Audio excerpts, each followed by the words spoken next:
चाडपर्व नजिकिएसँगै तरकारीको मूल्य करिब 300% वृद्धि अनुगमन गर्ने निकाय मौन। राजधानी छिर्ने र बाहिरिने मुख्य सडक नागढुङ्गा नौबिसे खण्डमा यात्रुलाई शास्ति 12 घण्टासम्म जाम। यातायात सेवा व्यवस्थित बनाउन सरकारलाई संसदीय समितिको निर्देशन। पछिल्लो 3 वर्षमा नेपालभित्र नै पर्यटकको संख्यामा उल्लेख्य सुधार आए पनि बसाइको समय भने घट्दो। पर्यटक आकर्षित हुने स्थानसहित हरेक पक्षमा उल्लेख्य सुधार आवश्यक। अमेरिकाले युक्रेनसँग गरेका सम्झौताको कागजपत्र उपलब्ध गराउन तल्लो सदनद्वारा विदेश मन्त्री पोम्पियोलाई निर्देशन। र अन्तर्राष्ट्रिय क्रिकेटमा 3.5 वर्षदेखि निलम्बनमा रहेको नेपाल क्रिकेट संघ क्यानको निर्वाचन आज। पाण्डे र चन्द प्यानलसहित चुनावी मैदानमा। नमस्कार, कान्तिपुर डायरीका साथमा साथी दिवा र म इन्द्रलक्ष्मी। समाचार अब विस्तारमा। राजधानी छिर्ने र बाहिरिने मुख्य सडक नागढुङ्गा नौबिसे खण्डमा 12 घण्टासम्म जाम हुन थालेको छ। यसबाट दशैंका लागि घर जाने र राजधानी भित्रनेहरूले शास्ति बेहोर्नु परेको छ। जामकै कारण उपचार नपाएर बिरामीको ज्यान समेत गएको छ। चाडपर्व सुरु हुनै लाग्दा थालिएको सडक मर्मतका कारण सडकमा सवारी जाम बढेको हो। गत बिहीबारको तुलनामा शुक्रबार भने जाम कम भएको महानगरीय ट्राफिक प्रहरी शाखाका एसपी रवि पौडेलले बताउनुभयो। गत वर्ष पनि दशैंका बेला नागढुङ्गादेखि पिप्ला मोडसम्म सडक मर्मत गर्दा यात्रु लामो जाममा बस्न बाध्य भएका थिए। 1 वर्षपछि त्यही समस्या दोहोरिएको छ। सडक विभागले सडक मर्मत गर्न थालेको 2 साता मात्र हुँदैछ, उसले काम सकेको छैन। विभागले भने सडक मर्मतका कारण जाम नभएको दाबी गरेको छ। राति 12 बजेदेखि 3 बजेसम्म मात्र सडक मर्मतको काम भइरहेको विभागको भनाइ छ। विभागका उपमहानिर्देशक एवं प्रवक्ता शिवहरी सापकोटाले भन्नुभयो, नागढुङ्गा नौबिसे खण्डमा एकदमै जाम भएको छ। बढी सवारी साधन गुड्ने यो सडकलाई वर्षेनी टालटुल गरी चलाउनु पर्ने बाध्यता छ। पानी पर्न थालेपछि मर्मतको काम भएको छैन। मर्मत गरिएको सडक समेत पानीले बिग्रिएको छ। लरी अर्थात् 18 चक्के सवारी साधन बिग्रिएका कारण यो सडकमा जाम बढेको उहाँले दाबी गर्नुभयो। यो सडकमा दैनिक 8000 भन्दा बढी साना ठुला सवारी साधन गुड्छन्। चाडपर्वका बेला यो संख्या दोब्बर हुन्छ। यसैबीच प्रतिनिधि सभा अन्तर्गत सार्वजनिक लेखा समितिले नागढुङ्गा नौबिसे खण्डमा यात्रुले भोग्नु परेको समस्या समाधानका लागि तत्काल कदम चाल्न सरकारको ध्यानाकर्षण गराएको छ। समितिका सचिव रोजनाथ पाण्डेले भन्नुभयो, हामीले गृह एवं भौतिक पूर्वाधार तथा यातायात मन्त्रालयलाई शुक्रबार पत्र पठाएर भनेका छौं। 3 दिनभित्र लिखित जवाफ मागेका छौं। चाडपर्वको समयमा नागढुङ्गा नौबिसे सडक खण्डमा यात्रुको आवतजावत बढी हुने भएकाले यो खण्डमा बढी सचेत हुनुपर्ने उहाँको भनाइ छ। उहाँले भन्नुभयो, जामले गर्दा एम्बुलेन्स पनि चल्न नपाएर बिरामीको मृत्यु भएको कुरा आएको छ। मन्त्रालयले के गरिराखेको छ, किन यस्तो समस्या भइरहेको छ भनेर कारणसहित जवाफ मागेको छ। यसैबीच दशैंका बेला सडक जाम हुन नदिन यातायात व्यवस्था विभागले भोलिदेखि ठूला मालवाहक सवारीलाई काठमाडौँ प्रवेशमा रोक लगाएको छ। नागढुङ्गा नौबिसे खण्डमा यात्रुहरू लामो समयसम्म जाममा फसेपछि विभागले हिजै विज्ञप्ति जारी गरी असोज 18 सम्म 10 चक्के र त्योभन्दा ठूला सवारीलाई चितवनको नारायणगढमै रोक्न भनेको हो। अत्यावश्यक औषधि र खाद्यान्न बोकेका ठूला गाडीलाई भने काठमाडौँ प्रवेश गर्न दिइने विभागले जानकारी दिएको छ। अब हाम्रो नियमित स्तम्भ कान्तिपुर सविस्तार। कान्तिपुर सविस्तार। सरकारले नेपाल भ्रमण वर्ष मनाउने तयारी गरिरहँदा प्रमुख पर्यटकीय गन्तव्यको संरक्षण र प्रवर्धनमा आवश्यक ध्यान दिन सकेको छैन। पछिल्लो समय नेपाल भ्रमणमा आउने पर्यटकको संख्यामा उल्लेख्य रूपमा वृद्धि भए पनि उनीहरूको बसाई अवधि छुट्टिँदै गएको छ, जसको प्रत्यक्ष असर नेपाली होटल व्यवसायमा परेको छ। अहिले पर्यटक आवागमनको सिजन भए पनि मुलुकभर सञ्चालित साना तथा ठूला होटलहरूमा पर्यटकको आवागमन न्यून रहेको व्यवसायीहरू बताउँछन्। नेपाल घुम्न आउने पर्यटकको बसाई लम्ब्याउने ठोस योजना सरकारले बनाउन नसक्दा मुलुकको अर्थतन्त्रको मेरुदण्डको रूपमा रहेको पर्यटन क्षेत्र भने खस्किँदै गएको छ। प्राकृतिक सुन्दरता, भौगोलिक विविधता, सर्वोच्च शिखर सहित 8000 मिटर माथिका अधिकांश हिमाल र हिम श्रृङ्खला, विश्व सम्पदा सूचीमा सूचीकृत सांस्कृतिक सम्पदा र रहनसहन आदिले नेपाल विश्व पर्यटनको आकर्षक गन्तव्य मानिन्छ। धार्मिक साहसिक पर्यटनका लागि पनि विश्व समुदायमा नेपाल प्रसिद्ध गन्तव्यको रूपमा परिचित छ। प्राकृतिक सुन्दरताका कारण पनि नेपाल विश्व समुदायमा चर्चित छ। पशुपतिनाथ, लुम्बिनी, मुक्तिनाथ लगायतका अन्य धार्मिक तीर्थस्थलका कारण पनि धार्मिक पर्यटनका लागि यो एउटा आस्थाको केन्द्रको रूपमा रहेको छ। यसैका कारणले पनि नेपाल विदेशी पर्यटकहरूको प्रमुख रोजाइमा पर्ने गरेको छ।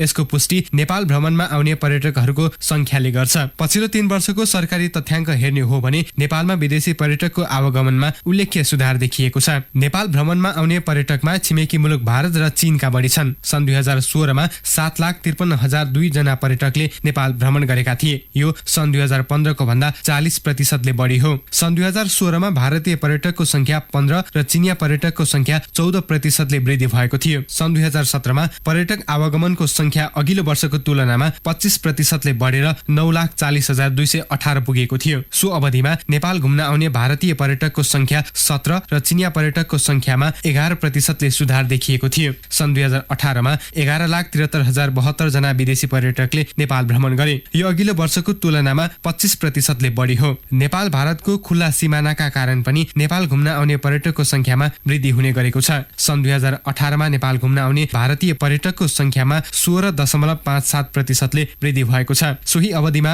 1,53,602 जना चीनिया पर्यटकले नेपाल घुमे। यो अघिल्लो वर्षको तुलनामा 13% बढी हो। पछिल्लो समय नेपाल घुम्न आउने पर्यटकको संख्यामा आएको वृद्धिलाई नेपाल पर्यटन बोर्डले ठूलो उपलब्धिको रूपमा लिएको छ। नेपालका पर्यटकीय क्षेत्रहरूको विकास र प्रवर्धनका लागि आफूहरूले अन्तर्राष्ट्रिय समुदायमा व्यापक प्रचार प्रसार गरिरहेको बताउँछन् नेपाल पर्यटन बोर्डका सञ्चालक समिति सदस्य दीपक महत। हाम्रा गन्तव्यहरू र नेपालमा सम्भव हुने चाहिँ पर्यटकीय गतिविधिहरूलाई बढी भन्दा बढी मात्रामा विदेशी मुलुकहरूमा यसको प्रचार प्रसार गर्ने, देशभित्र पनि आफ्ना गतिविधिहरू चलाइराखेको छ र त्यसका अतिरिक्त पर्यटकीय उद्गम बजारहरू भनेर चाहिँ हामीले जसलाई लक्षित गरेका छौँ त्यस्ता सहरहरू, त्यस्ता चाहिँ देशहरूमा हामी विभिन्न खालका सेल्स मिसनहरू लिएर गइराखेका छौँ। ट्राभल फेयरहरूमा निजी क्षेत्रलाई लिएर निजी क्षेत्रसँगको साझेदारीमा नेपालको प्रचार प्रसार गर्ने र नेपालको प्याकेजहरू बेच्ने, नेपालको गन्तव्य प्रवर्धन गर्ने कामहरू हामीले निरन्तर गरिरहेका छौँ। तर पर्यटकको मुख्य रोजाइमा परेका सांस्कृतिक, प्राकृतिक र धार्मिक सम्पदाहरूको संरक्षण र प्रवर्धनमा सरकारले आवश्यक ध्यान नदिएको सरकारवालाहरू बताउँछन्। नेपालको पर्यटन प्रवर्धनका लागि भौतिक पूर्वाधारको विकास र अहिलेको बजार प्रतिस्पर्धात्मक भएकाले नयाँ सोचका साथ अघि बढ्नुपर्ने देखिएको छ। नेपाल घुम्न आउने पर्यटकको संख्यामा वृद्धि भए पनि पूर्वाधार विकासमा सरकारले ध्यान दिन नसकेको बताउँछन् एस ट्राभल्स प्रालीका प्रबन्धक निर्देशक मधुसूदन उपाध्याय। जुन हिसाबले हामीले पर्यटकमा लगानी गरिरहेछौँ, लगानीलाई चुनौती गरेर व्यवसायीहरूले आफ्नो तर्फबाट प्रचार प्रसार र आफ्नै हिसाबले चाहिँ अगाडि बढेको हिसाबले मात्रै यदि पर्यटक आइरह हो।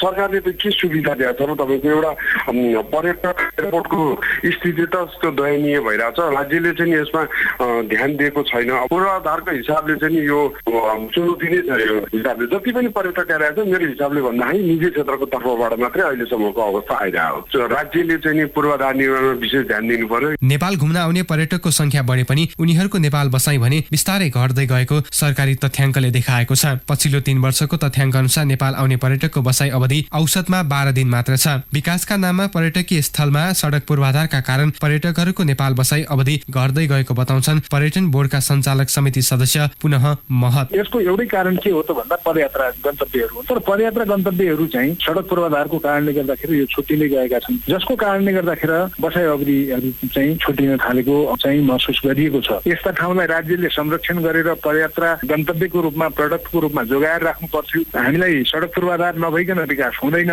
तर जुन ठाउँमा चाहिँ त्यहाँको विकास नै पर्यटनले गर्छ, त्यहाँको विकास नै पर्यटकहरू चाहिँ पदयात्रा गरेर हुन्छ भनेर भने त्यो ठाउँमा सडक पूर्वाधार पुर्याउनु हुँदैन। यसका लागि योजनाकारहरू ध्यान दिनु जरुरी छ। नेपालमा पर्यटनको राम्रो सम्भावना भए पनि सरकार र निजी क्षेत्रको समन्वयको अभावका कारण नेपालले पर्यटन क्षेत्रबाट अपेक्षित लाभ लिन सकेको छैन। नेपाल घुम्न आउने पर्यटकको संख्यामा उल्लेख्य वृद्धि भए पनि होटलहरू भने सुनसान छन्। पछिल्लो समय होटलहरूमा पर्यटकको आवागमन बढ्न नसकेको बताउँछन् होटल संघ नेपालका पूर्व कोषाध्यक्ष घनेन्द्र श्रेष्ठ। विगतमा हेर्दाखेरि पर्यटकको संख्या डे बाई डे इन्क्रिमेन्ट भएको देखिराखिया छ हैन। पोहोर भन्दा यो वर्ष अलिकति बढेकै देखिन्छ।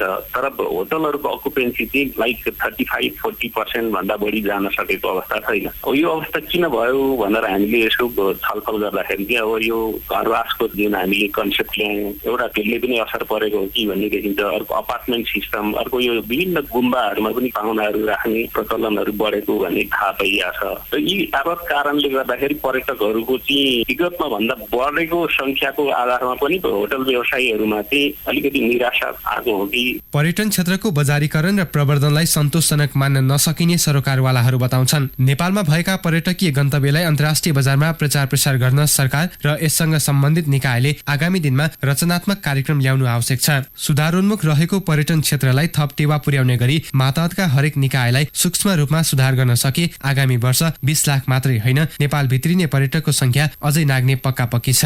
रेडियो कान्तिपुरका लागि सुरज राजथला। कान्तिपुर डायरीमा अब ब्रेकको पालो।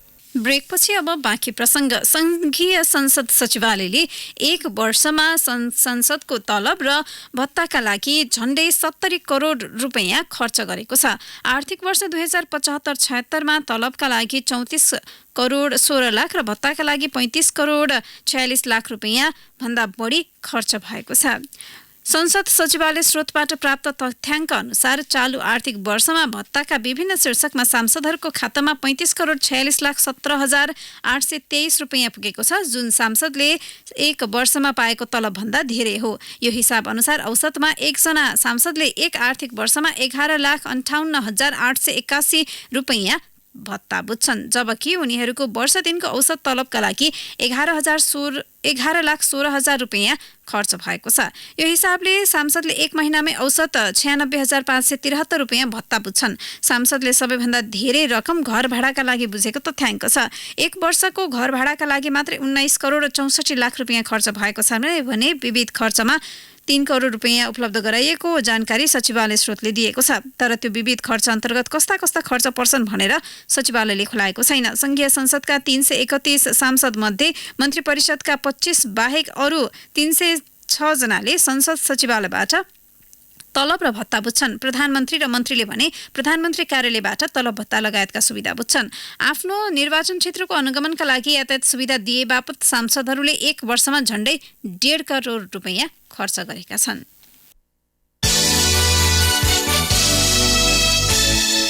कांग्रेसले विजय कुमार गच्छितार नेतृत्वको मधेसी जनाधिकार फोरम लोकतान्त्रिक पार्टीसँग एकीकरण गरेको 2 वर्षपछि सांगठनिक संरचना समायोजन गरेको छ।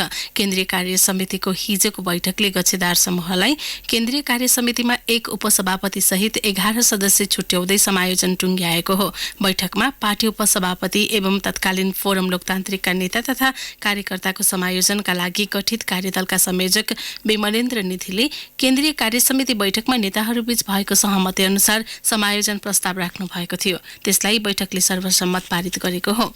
कांग्रेस र फोरम लोकतान्त्रिक बीच 2074 असोज 29 गते एकीकरण भएको थियो। यसैबीच कांग्रेसका वरिष्ठ नेता रामचन्द्र पौडेलले पार्टी अनुशासन समितिको कारबाही सम्बन्धी मापदण्डलाई लिएर आपत्ति प्रकट गर्नु भएको छ। प्रतिशोध लिने ढंगले कारबाही प्रक्रियामा फरक विधि र मापदण्ड समितिले अपनाएको भन्दै उहाँले हिजोको केन्द्रीय कार्य समितिको बैठकमा असन्तुष्टि पोख्नु भएको हो। वायु सेवा सञ्चालक संघ आह्वान र मा आबद्ध 7वटा एयरलाइन्स कम्पनीहरू बुद्ध, यति, तारा, समेत, सीता, सिमरिक र शौर्यमा 70 वर्षदेखि माथिका ज्येष्ठ नागरिकलाई हवाई भाडामा 50% छुट दिन सहमत भएका छन्। तर यो सुविधा सबैलाई नभई आफूलाई विपन्न भनेर स्वघोषणा गर्ने ज्येष्ठ नागरिकलाई मात्र एयरलाइन्सहरूले छुट उपलब्ध गराउने भएका हुन्। संस्कृति, पर्यटन तथा नागरिक उड्डयन मन्त्री योगेश भट्टराईले ज्येष्ठ नागरिकलाई हवाई भाडामा छुट दिने कार्यक्रम विमान सेवा सञ्चालकहरूसँग सल्लाह नै नगरी घोषणा गर्नुभएको थियो। त्यसैले कम्पनीहरू छुटको सुविधा दिन सहमत भएका थिएनन्। वायु सेवा सञ्चालक संघको हिजो बसेको बैठकले सबै ज्येष्ठ नागरिकलाई नभई विपन्नलाई मात्रै हवाई भाडामा छुट दिने निर्णय गरेको हो। आगामी आइतबारदेखि लागू हुने गरी भनिएको सो संघको निर्णय अनुसार 70 वर्ष माथिका ज्येष्ठ नागरिकले हवाई भाडामा 50% छुट पाउन सम्बन्धित वायु सेवा कम्पनीको कार्यालयमा उपस्थित भएर आफू विपन्न भएको बेहोरा सो घोषणा गर्नुपर्नेछ। अब केही समाचार संक्षेपमा। प्रदेश 3 को विकास निर्माणमा 40 खर्ब रुपैयाँ खर्च हुने संशोधित अनुमान गरिएको छ। प्रदेश नीति तथा योजना आयोगले 5 वर्षको अवधिमा 32 खर्ब खर्च हुने प्रारम्भिक आवधिक योजनाको आधार पत्रमा उल्लेख गरेकोमा मस्यौदाले अन्तिम रूप पाउँदासम्म 8 खर्ब बढेको हो।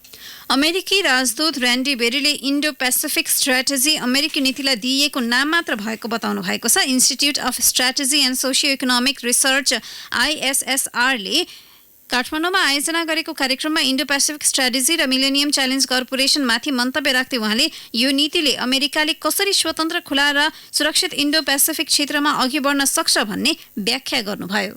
काठमाडौँ असनको त्योड माविका प्रधानाध्यापक सुरेन्द्र केसी विरुद्ध काठमाडौँ जिल्ला अदालतमा मुद्दा दायर भएको छ। शिक्षिका लक्ष्मी अर्याललाई सुत्केरी बिदा नदिने उनी विरुद्ध सुरक्षित मातृत्व तथा प्रजनन स्वास्थ्यको अधिकार भेदभाव गर्न नहुने अन्तर्गत मुद्दा चलाइएको कानून व्यवसायी अधिवक्ता समीप घिमिरेले जानकारी दिनुभयो।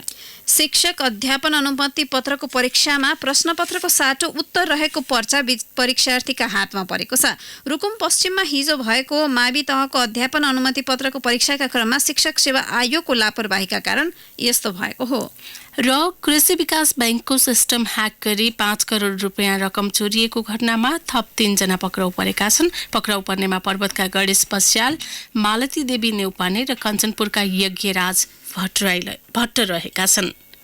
कान्तिपुर डायरीमा पुनः ब्रेकको पालो। अब आर्थिक प्रसङ्ग। चाडपर्व नजिकैसँगै तरकारीको मूल्य अचाक्ली बढेको छ। कालीमाटी फलफुल तथा तरकारी बजार विकास समितिको तथ्याङ्क अनुसार 20 दिनमा होलसेल मूल्य नै 289% बढेको छ। व्यवसायीले वर्षा र भारतमा मूल्य वृद्धि भएको कारण देखाउँदै तरकारीको मूल्य अस्वाभाविक रूपमा बढाएका हुन्। समितिका सूचना अधिकारी विनय श्रेष्ठले वर्षाका कारण हरियो सागमा क्षति पुगेर महँगो भएको बताउनुभयो। यस्तै किसानले उत्पादन गरेको तरकारी बिचौलियाले फरक फरक मूल्यमा लिने गरेका छन्। काभ्रे नालाका किसान गोविन्द सापकोटाले बजार भाव बुझ्न सक्ने, किसानलाई बढी र अन्यलाई कम मूल्य दिने गरेको बताउनुभयो।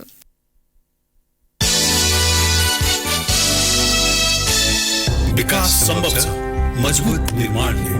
मजबुत निर्माण बन्छ अम्बे स्टिल्सले। अम्बे स्टिल्स जे बन्छ दिगो बन्छ। अब अन्तर्राष्ट्रिय प्रसङ्ग। युक्रेनसँग भएका सम्झौताको सबै कागजपत्र उपलब्ध गराउन अमेरिकी तल्लो सदनले विदेश मन्त्री माइक पोम्पियोलाई निर्देशन दिएको छ। राष्ट्रपति डोनाल्ड ट्रम्प विरुद्धको महाभियोग प्रस्तावको छानबिनका लागि तल्लो सदनले सबै कागजपत्र उपलब्ध गराउन निर्देशन दिएको हो। ट्रम्प प्रशासनले युक्रेनसँग गरेका सम्झौताका सम्पूर्ण कागजपत्र उपलब्ध गराउन 3वटा संसदीय समितिले विदेश मन्त्री पोम्पियोलाई निर्देशन दिएको बीबीसीले उल्लेख गरेको छ। झण्डै 3.5 वर्ष अन्तर्राष्ट्रिय क्रिकेटमा निलम्बन रहेको नेपाल क्रिकेट सङ्घ क्यानले आज नयाँ नेतृत्व पाउनु भएको छ। विशेष साधारण सभा तथा कार्यसमिति निर्वाचनसँगै क्यानमाथि अन्तर्राष्ट्रिय क्रिकेट परिषद आइसिसीले लगाएको प्रतिबन्ध हट्ने विश्वास लिइएको छ। अध्यक्षका प्रत्याशी विनयराज पाण्डे र चतुरबहादुर चन्द आफ्नो प्यानल बनाएर चुनावी मैदानमा उत्रिएका छन्। अध्यक्ष, उपाध्यक्ष, सचिव, कोषाध्यक्ष र 13 सदस्य आजको निर्वाचनबाट चुनिनेछन्। अब मौसम सम्बन्धी जानकारी। काठमाडौँ उपत्यका सहित मुलुकभर आज सामान्य बदली रहने जल तथा मौसम पूर्वानुमान महाशाखाले जनाएको छ। काठमाडौँ उपत्यकाका केही स्थानमा आज बिहानैदेखि हल्का वर्षा भइरहेको छ भने पूर्वदेखि पश्चिमसम्मकै केही स्थानमा मेघ गर्जन सहित वर्षा हुन सक्ने महाशाखाको अनुमान छ। केही बेर अघि 19 डिग्री सेल्सियस मापन गरिएको काठमाडौँ उपत्यकाको अधिकतम तापक्रम आज 28 डिग्री सेल्सियससम्म पुग्नेछ। सूर्योदय बिहान 5:55 भयो भने सूर्यास्त भरे साँझ 5:55 हुने महाशाखाले जनाएको छ। हवस्, नै प्रसङ्गसँगै कान्तिपुर डायरीको यो बुलेटिन यही सकिन्छ। साथी दिवा र म इन्द्रलक्ष्मी बिदा हुन्छौँ। नमस्कार। सूचना र मनोरञ्जनको संवाहक रेडियो राष्ट्रको रेडियो कान्तिपुर।